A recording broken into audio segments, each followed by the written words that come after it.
In Honduras, the elected president Xiomara Castro announced that she will request the support of the UN to fight corruption and impunity. Polls closed in Gambia in the first vote since former head of state Yahya Jammeh was ousted from power in 2016.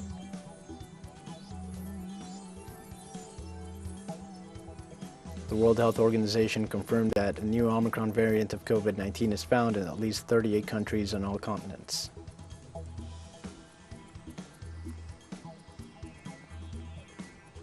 Hi, this is From the South. I am your news anchor, Diego Martin, from the TeleSUR studios in Havana. We begin with news. In Honduras, the elected president Xiomara Castro announced that she will request the support of the United Nations organization to fight corruption and impunity. In the middle of an interview with an international media outlet, the leader of the Free Party confirmed that she is approaching the United Nations organization to install a commission against impunity and corruption in Honduras. At the same time, she will promote a parliamentary initiative to derogate a set of laws which, in her opinion, have been functional to the outgoing government in this matter. In 2016, a support mission against corruption sponsored by the Organization of American States entered the country, but withdrew in January 2020 in the midst of disagreements with the government of Juan Orlando Hernandez.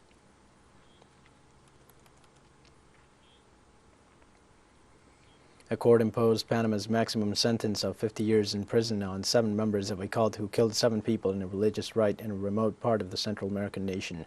The court in Bocas del Toro province sentenced 2 other members of the New Light of God cult to 47 years in prison each. The cult had operated for about 3 years in the Ngape Bugle hamlet of El Terron on Panama's Caribbean coast. Authorities said cult members used Bibles, cudgels, and machetes to hit the congregants, some of whom were forced to strip and walk across glowing embers. The dead included a woman and 6 children. Their bodies were slung into hammocks and dumped in a freshly dug common grave in the village cemetery.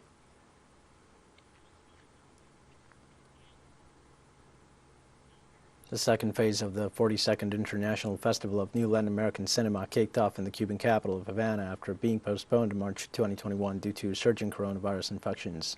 In the second part of the festival, it is expected that 125 films from Cuba, Mexico, Brazil, Colombia, Chile, Spain, and other countries will be screened in the official competition, which includes the sections of short and feature films of fiction and documentary, first feature, animation, as well as a post-production choir.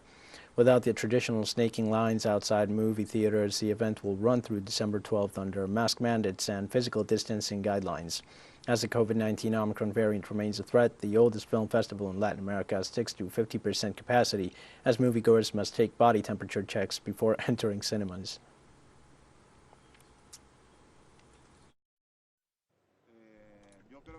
I believe that the important thing is not to give up on this festival, to defend the festival in spite of everything, and to make a festival according to the moment, not propose to do something that would really be a delirium, one could say, and that would also sound strange when there are so many shortages, when there are so many difficulties, and when there are so many needs. And the Iranian government proposed radical modifications to the draft of the nuclear deal to ensure that the parties do not fall again into noncompliance. The draft was presented on Saturday by Iranian chief negotiator Ali Bagheri Khani during the 7th round of talks to restore the nuclear pact in Vienna. These proposals, which focus on the lifting of U.S. sanctions against Tehran and the nuclear issue, will be analyzed by participants in the talks to determine whether or not to move the negotiations forward. In the context of these proposals, the Russian ambassador to the international organizations in Vienna, Mikhail Ulyanov, recalled that changes of positions are always possible.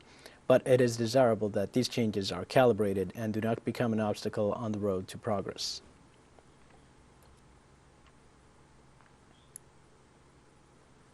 Pope Francis arrived to Greece after traveling from Cyprus, beginning a 3-day visit with the intention of strengthening ties with the Orthodox Church, an institution with the highest number of worshippers in that country. After being received in Athens International Airport, the High Pontiff participated in an official welcome ceremony in the presidential palace, where he met with Greek President Katerina Sakellaropoulou and Prime Minister Kyriakos Mitsotakis. Later, the Pope held an encounter with the Hieronymus II, Archbishop of Athens and all of Greece, prior to the session of talks with bishops, priests, and seminarians in the Cathedral of St. Dionysius the Areopagite.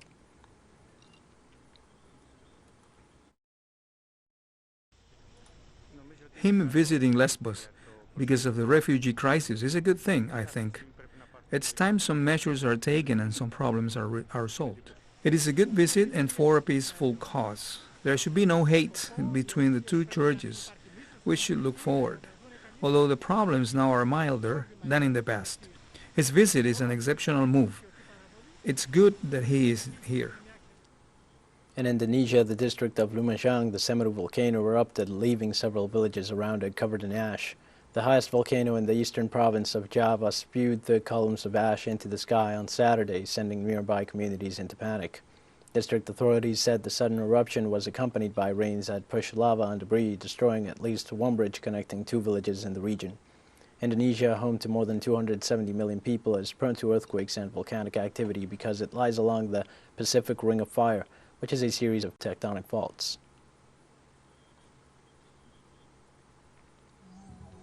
We'll be back after this very short break. Stay with us.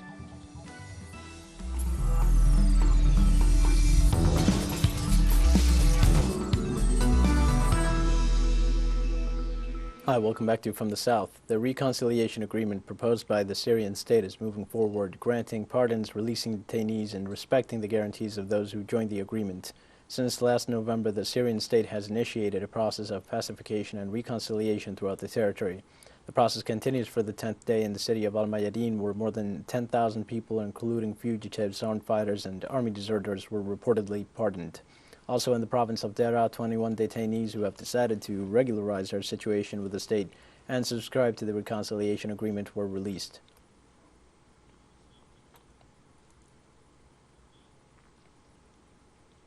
On Friday, at least one Palestinian was murdered and one was injured after sustaining gunshot wounds from Israeli forces in the occupied city of al-Fam. Israeli police opened fire against a vehicle, killing the driver and causing injuries to the passenger. Police affirmed the driver had rammed the vehicle against a patrol car and killed an agent. According to United Nations, between November 5th and the 21st, Israeli forces murdered at least 4 Palestinians, 2 children among them. Also, 90 people were injured by the repression corps.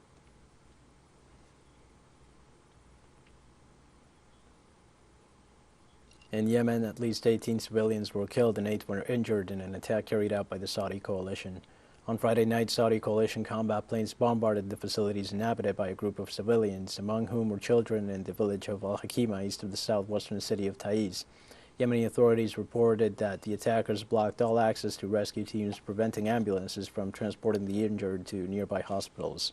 The event is part of the intensified escalation of Saudi Arabia's offensive alongside allied militia in the west coast of Yemen.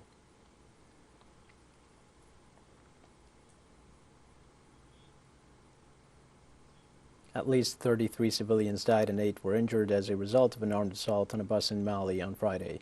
The crime was committed in the Songho population by a group of armed men against a bus driving along the road that connects the cities of Bandiagara and Savare. On that very day, the United Nations Multidimensional Stabilization Task Force in Mali denounced an armed attack on its convoy in the country's northeast, which concluded in 1 death and 1 injury. The African nation is experiencing a complex situation of political insecurity and instability with the presence of armed extreme factions who have been increasing their violent attacks on the civilian population.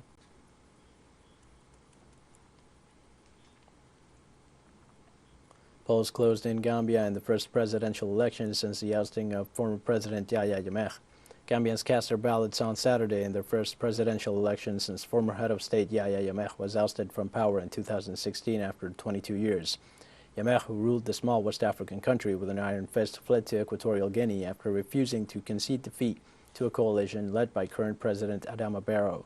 These elections were a test for the country's young democracy, with 5 political parties and 1 independent candidate competing for a 5-year term in the State House in the capital, Banjul. This man want to go out. As Gambia people suffer. It is expensive. Anything is expensive. Very important to vote. Yeah, because your vote is your voice. So it's very important to vote. I'm appealing for every Gambian to come out and vote. Facing 5 other candidates in his run for re-election, President of Gambia Adama Barrow cast his vote near the presidential palace and said his re-election would be the biggest landslide victory in the history of the country, adding that in the next 24 hours, people will be celebrating in the streets. So far, the process is smooth, it's peaceful, but we still wait and see. But my advice to IEC is they should remain neutral. If they are neutral, it makes it very easy for all of us, the players. And if they are neutral, it makes it easy for people to accept the final results. So my advice is going to IEC. I think they are the ones that are conducting the elections. Let them conduct a free, fair, transparent elections. That's my advice. Political veteran Usainu Darboe, considered by observers to be the leading opposition candidate in the Gambia's presidential election, cast his vote. Speaking in Serekunda near Banjul, Darboe urged Gambians to stay calm. I'm also particularly thankful to the government for giving me a 32-month contingent to provide me security all throughout my campaign. And what I would implore every Gambian is to stay calm. No one should engage in acts of provocation, whether by conduct or by word. For if you do so, we will be destabilizing our country. We will be giving opportunity to anarchists to throw this country into chaos. And it's in nobody's interest. We have more stories coming up after this final short break. Stay with us.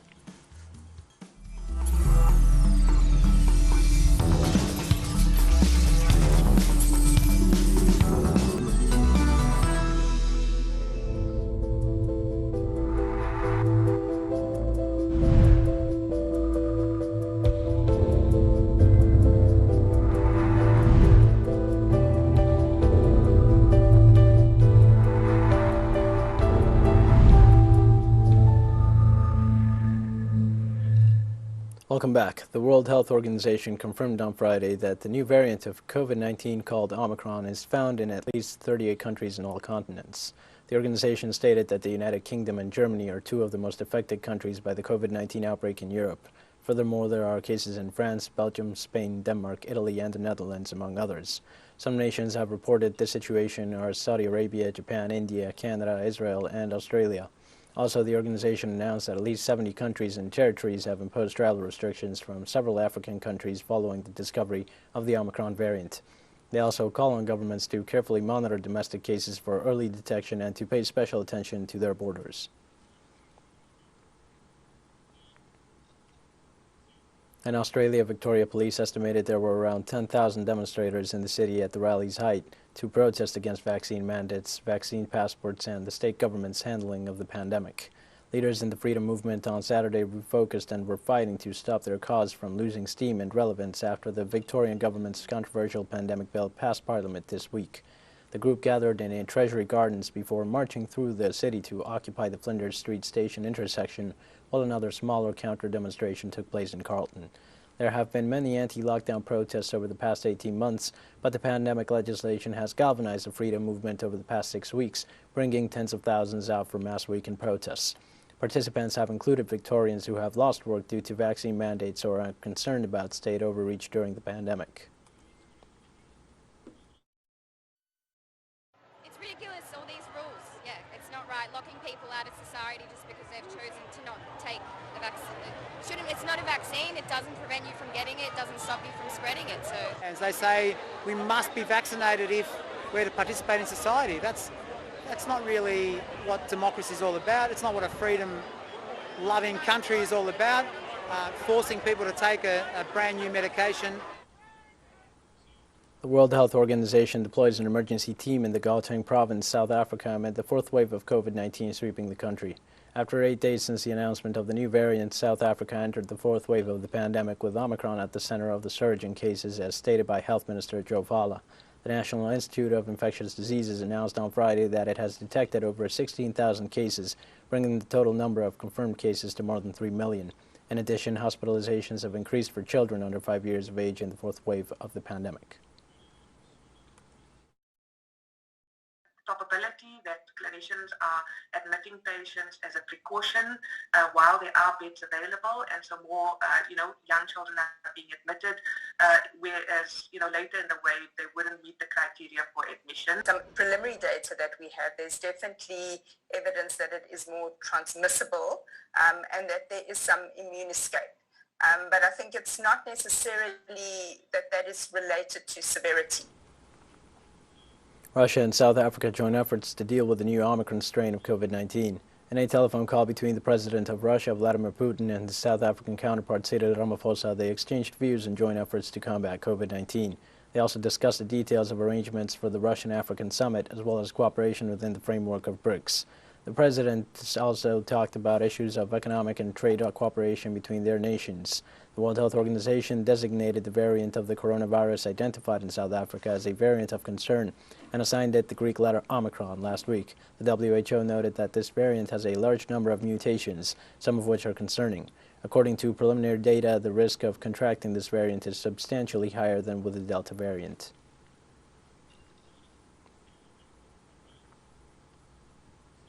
Germans living in Hamburg have had a mixed reaction to so-called 2G restrictions being imposed across the country. 2G means someone entering any of the public spaces must be either vaccinated or have recovered from COVID-19 within the previous 6 months. At least 68.9% of Germans are fully vaccinated against the coronavirus, short of the government's aim of a minimum 75% vaccination rate. The number of unvaccinated residents has been blamed as a key factor in a surge of new virus cases in recent weeks. The National Disease Control Center on Saturday reported 64,510 new daily cases. Another 378 deaths in 24 hours brought Germany's total in the pandemic to 102,946. I think that's very good. I welcome that very much. And it worked smoothly, and I'm happy to put up with 5 minutes queue. The trade is being saddled with another major challenge. 2G is not a motor, but rather a brake. And I think we will only have half of the visitor numbers today as we had 2 years ago. In Portugal, after a state of calamity was declared due to the arrival of the fifth wave of COVID-19 with the Omicron variant, the national government has stipulated that citizens coming from abroad have to present a negative test in order to enter the country. Citizens residing in the country must also present a negative test result in order to enter bars, discos, sporting events, and other public places. In order to comply with these requirements, health authorities have arranged for free antigen testing in about 800 pharmacies and laboratories in the country. The Portuguese will be able to take 4 tests a month, which will be financed by the state. The European country began its state of calamity on Wednesday after recording the highest number of infections in the last 5 months, with some 4,670 positives, 17 deaths, and an incidence of 349.8 per 100,000 inhabitants in 14 days. South Korea reported a record daily of more than 5,000 new COVID-19 infections and 70 deaths, while a nationwide total of 9 cases of the Omicron variant have been confirmed. The government announced that people visiting restaurants, cinemas, and other public spaces will have to show vaccine passes.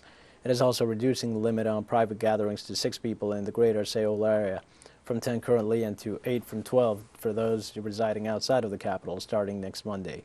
According to the Korea Disease Control and Prevention Agency, the hospitalization rate was rising rapidly, led by severe cases of COVID-19, with the number of serious critical patients at 752 as of Friday.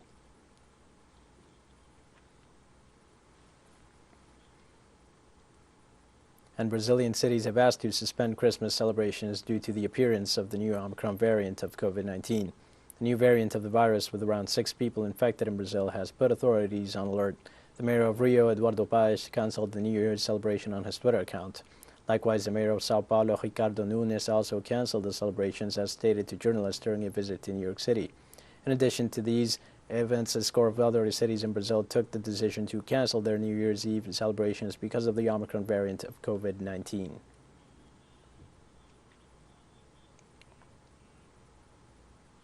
We've come to the end of this news brief. Remember, you can find these and many other stories on our website at TeleSUR English. You can also follow us on social media for the latest news. We're on Facebook, Twitter, Instagram, and Telegram. For TeleSUR English, I am Leo Martin. Thanks for watching.